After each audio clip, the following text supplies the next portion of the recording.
Bonjour, bienvenue à toi aujourd'hui. Bienvenue à toi en ce début de semaine du temps qu'on dit ordinaire, mais tu vas voir que notre premier message cette semaine, il est vraiment extraordinaire. Il est dans la foulée de la semaine de la Pentecôte, parce que le temps de la Pentecôte, c'est le temps des témoins. Alors, sans tarder, je te présente Florence, qui est avec nous aujourd'hui. Elle va vous entretenir un peu plus loin dans le message. Florence est avec nous la semaine dernière. On a eu nos amis, le relais de New York, qui a été avec nous, qui sont venus pour une semaine de retraite, qui ont terminé en faisant des engagements. Et Florence nous a partagé l'accomplissement d'un rêve de vie qu'elle portait en elle. Alors, ça m'a beaucoup intrigué ce qu'elle racontait. J'ai beaucoup aimé. J'ai pensé à vous autres. J'ai pensé que vous aimeriez l'entendre parler. Souvent, Sœur Jeanne disait, une croix, une difficulté dans notre vie, quelle que soit la situation, on a toujours à l'accueillir, à l'assumer, puis ensuite à l'utiliser. Et quand je t'écoutais, Florence, qui parlait du déroulement de la réalisation de ce projet, c'est un peu ce que je voyais, un accomplissement d'une vie. Et alors, je l'ai invitée à venir partager avec nous. Alors, peux-tu nous parler je ne veux pas dire de l'épreuve ou de la croix ou de l'événement qui a conduit ta vie, là, je dirais, depuis certainement 35 ans. Elle a quel âge ta fille aujourd'hui? 45 ans, mon Dieu. Ça ne nous rajeunit pas, hein? Alors, si tu veux nous raconter un peu la première étape qui a été d'accueillir cette situation qui n'était pas une situation facile ou ordinaire de la vie courante pour une jeune maman. La première étape a commencé avec la naissance de ma fille Sylvie. Elle est née et on croyait qu'elle était... À sa naissance, on croyait qu'elle était normale. Et après 6 mois, on a découvert qu'elle était sourde. On a fait tous les tests et c'était une surdité profonde. Ah bon? On va s'amuser à regarder la caméra parce que c'est là qui sont nos amis. Et cette nouvelle a été un choc, non seulement pour mon époux et moi-même, mais pour toute la famille. Et nous étions très consternés, tout le monde pleurait et on ne pouvait pas comprendre pourquoi ça lui était arrivé. On a beaucoup prié et ça a été un long cheminement pour pouvoir accepter le fait qu'elle était sourde. Quoi faire? Où est-ce qu'on devait se tourner? À qui on devait à qui on devait demander des informations pour pouvoir adresser ce problème-là? Avez-vous demandé un miracle? La première chose, c'était un miracle. Oui. On a prié très fort et demandé à Dieu de nous donner un miracle. Et ma famille en a fait autant, surtout ses grands-mères, les 2 grands-mères, la promenaient d'église en église pour pouvoir obtenir un miracle. Et après les tests qui ont révélé qu'elle était profondément sourde et qu'elle devait suivre une éducation spécialisée, elle a été reçue à une école à New York, Lexington School for the Deaf. Et cette école nous a reçus avec un accueil tellement chaleureux et qui nous a vraiment permis de commencer à accepter ce défi. Oui. Et elle a suivi des cours, on devait se rendre à l'école 3 fois par semaine pour des cours pour lui apprendre à parler et à utiliser ses appareils auditifs. Parce qu'à chaque fois qu'on les mettait, elle les retirait, les jetait. Ah bon? c'était assez difficile. Mais là, est-ce qu'elle arrivait à comprendre en lisant sur les lèvres ou par les Non, signes? c'est au fur et à C'est au fur et à mesure. mesure. Et c'est ce programme qu'elle suivait et qu'on l'amenait 3 fois par semaine.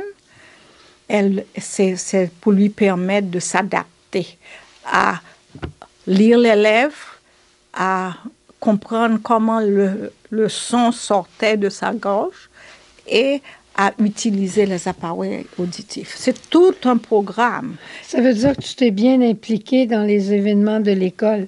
Oui, j'y allais 1 fois et mon mari allait 2 fois. Donc, comme couple, on s'organisait pour pouvoir aller travailler, parce qu'on devait travailler, et en même temps, l'amener à prendre ces cours-là. Puis, ce que tu me disais aussi par rapport à la vie de famille, j'ai trouvé ça tellement beau quand tu lui disais tu peux pas te plaindre ou quelque chose comme ça. Là, peux-tu nous le raconter? Tout au long de ce processus, on a toujours intégré notre fille Sylvie. Elle fait partie de la famille. Cependant, comme enfant, elle tirait la ficelle et elle nous disait « Ah, je suis sourde, je ne peux pas faire ça. » Et on lui disait toujours « Tu peux tout faire. Il n'y a pas de limite en toi. La seule chose que tu ne peux pas faire, c'est entendre. » Magnifique. C'est magnifique, ça. Et on lui a répété ça assez souvent parce que comme enfant, elle trouvait parfois des moyens pour obtenir ce qu'elle voulait. et dire, je suis sourde, oh, tu ne peux pas me demander et de faire ci ou ça. Non, tu peux tout faire except entendre. Elle était très intelligente. On va avancer un peu dans cette merveilleuse histoire que moi je trouve, qui nous fait entendre aussi la force que Dieu donne avec la croix qu'il nous donne aussi. Je pense qu'on peut l'appeler comme ça. Tu t'es impliqué beaucoup à l'école. Puis après, à un moment donné, tu me racontais que tu es allé faire un voyage en Haïti dans ta famille pour prendre des vacances. Et là est arrivé un événement encore important dans ce cheminement de la réalisation de ton rêve. Ça, je peux dire que ce n'était pas seulement mon rêve. Ça, c'est la réalisation du rêve des sourds en premier. Ah bon. Alors, ce qu'on dit toujours, le rêve, là, c'est ce dictionnaire visuel haïtien. Des signes haïtiens. Alors, on en parlera tout à l'heure, mais un des fruits, c'est ce fameux gros dictionnaire. J'avais été en vacances en Haïti en 1994 et à ce moment-là, après les vacances presque terminées, j'ai demandé à mon beau-frère de m'amener visiter l'école pour les sourds, l'Institut Montfort en Haïti, qui est dirigé par les filles de la sagesse. Et il m'a amené et passé toute une journée. Donc, j'ai vu comment les sœurs et les professeurs donnaient l'éducation aux enfants qui étaient sourds en Haïti.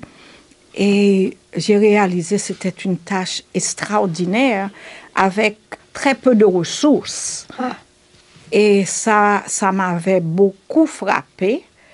Et je fais partie d'une organisation des anciens scouts et guides qui envoyait 1 fois par année une certaine somme d'argent qui était assez minime quand on voyait l'énormité du travail que faisaient les professeurs, les sœurs et les élèves pour maintenir l'école. Et après, pendant cette visite, j'ai fait une vidéo et j'ai ramené cette vidéo à New York et j'ai partagé le film avec les membres de l'association des anciens scouts et guides. Ça a sensibilisé les gens à cette réalité-là. Mais déjà, là, on n'est pas rendu à la fin de l'histoire, mais déjà, on voit qu'il y a eu cet événement de la surdité. Il y a sa fille qui a grandi et qui a aujourd'hui gradué de l'université. Je vous dis tout de suite la fin, mais c'est pas tout terminé là. On voit aussi cet intérêt pour le monde des personnes sourdes et elle s'en va en Haïti pour se reposer. Elle va visiter l'Institut Montfort et de là, on revient chez soi à New York et on fait une campagne finalement de sensibilisation pour ramasser des fonds pour les gens de son propre pays qui en ont besoin aussi. Je pense que ta fille Sylvie aussi est sensible à cette cause-là aussi. Hein? Oui, on l'avait amenée en Haïti en 1988. Ah, donc, oui, en vacances. Et après ça, elle est revenue en plusieurs fois. Mais elle a toujours été intéressée au sort des sourds d'Haïti.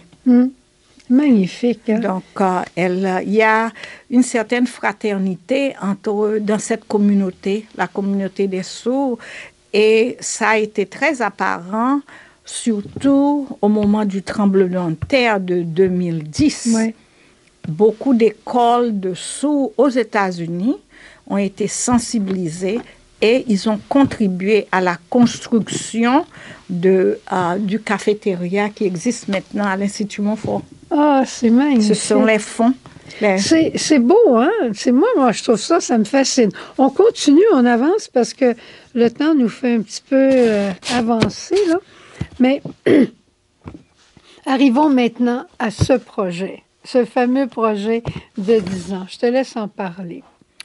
Ce dictionnaire visuel c'est le fruit du travail des sourds d'Haïti, en premier. Ah oui? Oui. Il y a quelques sourds en Haïti qui ont dit qu'ils avaient besoin que les signes haïtiens devaient être mis par écrit et documentés pour pouvoir transmettre. Parce que s'il n'y a rien qui est écrit, on ne peut pas enseigner aux autres. C'est ça. Puis au fond, c'est un langage, que le langage des signes. Alors, il faut qu'il y ait des traducteurs, il faut qu'il soit écrit. Il faut qu'il soit écrit. Donc, ils ont exprimé ce désir pendant des camps que nous organisons.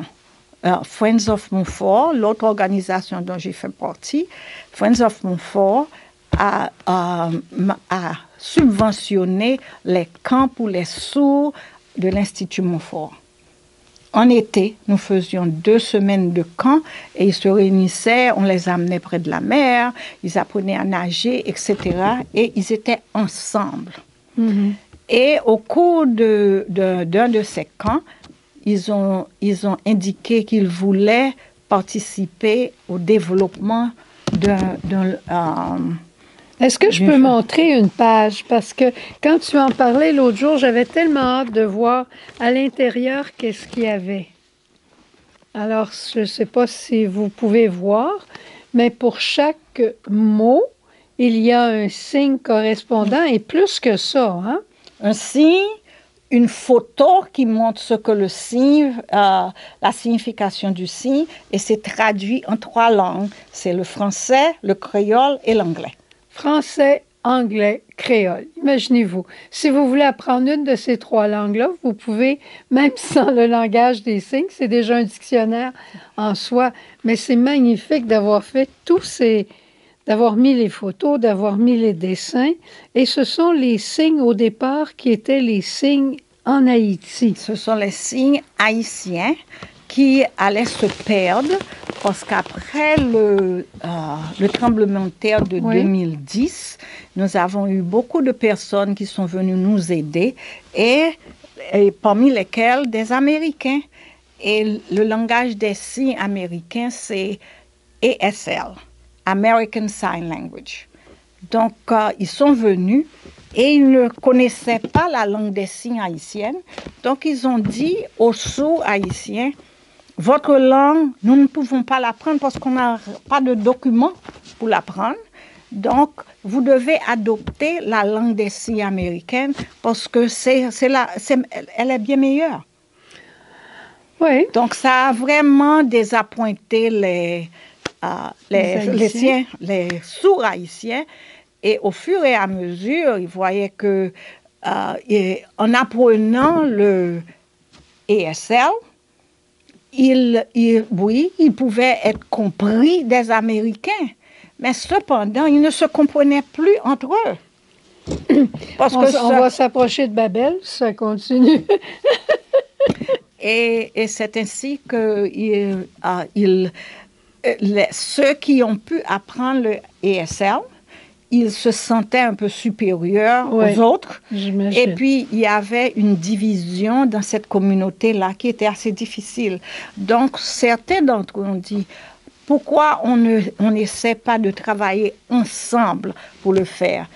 Au camp, ils ont eu l'occasion de le faire parce que nous étions tous ensemble et ils ont pris le temps, après, dans la soirée, chaque soir, ils se mettaient ensemble et puis ils faisaient les dessins des signes. Magnifique, c'est magnifique. Donc, c'est ainsi que ce dictionnaire est né. C'est magnifique, hein? On pourrait continuer parce que c'est l'histoire d'une vie, mais on va s'arrêter malheureusement, mais je ne dis pas qu'on ne reprendra pas. Ça vaudrait la peine vraiment, Florence, que tu fasses une vidéo à un moment donné d'une bonne demi-heure, puis que tu mettes toute l'histoire ensemble. Là. On est un peu à bâton rompu. Moi, je viens de découvrir cette merveille-là.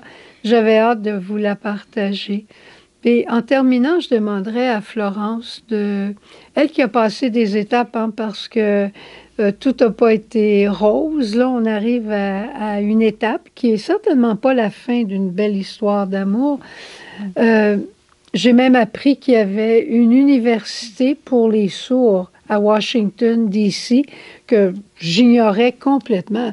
Il s'agit de ne pas être dans un milieu pour être complètement ignorant. Hein. Et pour moi, j'étais complètement ignorante de ce monde-là. Je suis contente d'avoir découvert une parcelle, puis d'entendre que le peuple haïtien a son propre dictionnaire de langue des signes. Je trouve ça extraordinaire. Quand on se met ensemble, ce qu'on peut réaliser.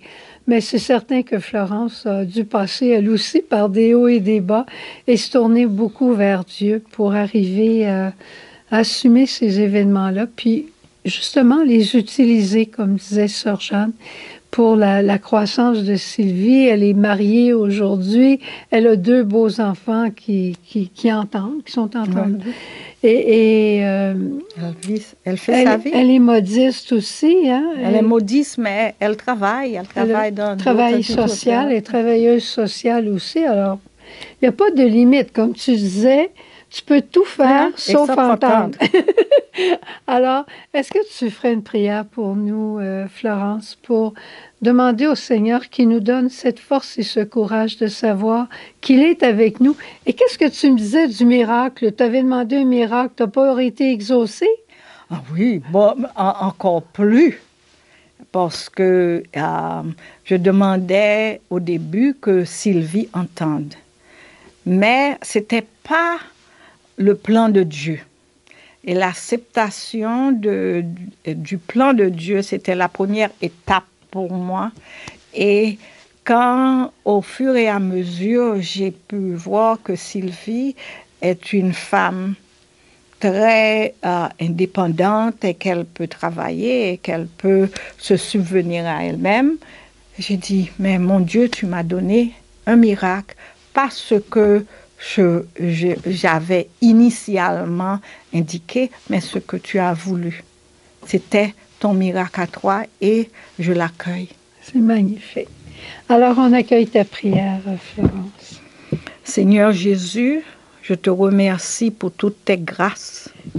Je te remercie de m'avoir donné le courage, la patience, l'amour pour pouvoir aider mon enfant qui avait beaucoup de difficultés au début, mais qui est maintenant une personne à part entière et qui peut se souvenir à elle-même. Tu fais tout en ton temps et comme tu le veux. Et j'ai beaucoup prié dans ma vie pour que tu mènes mes pas à écouter ce que tu voudrais de moi. Et avec l'aide du Saint-Esprit, on a pu acheminer petit à petit vers des projets qui ont eu beaucoup de bénéfices pour les gens sourds en Haïti. Et c'est là la mission que tu m'as donnée et je l'assume et je t'en remercie. Amen. Amen. Et je te remercie aussi, Seigneur, de donner à tous ceux qui sont en onde avec nous le courage. Donne-nous, Seigneur, le courage d'aller jusqu'au bout de ce qu'on ne comprend pas, mais de ce que toi, tu as prévu. Tu as un plan d'amour, un rêve d'amour dans chacune de nos vies et tu vas le réaliser pour autant qu'on te fasse confiance. Amen. Amen. Amen. Et si jamais il y a quelqu'un qui désire avoir ce dictionnaire merveilleux des signes, du langage des signes haïtiens, eh bien, vous pourrez communiquer avec nous, puis je le communiquerai avec toi, Florence. Merci. Merci. Amen. Amen. Amen.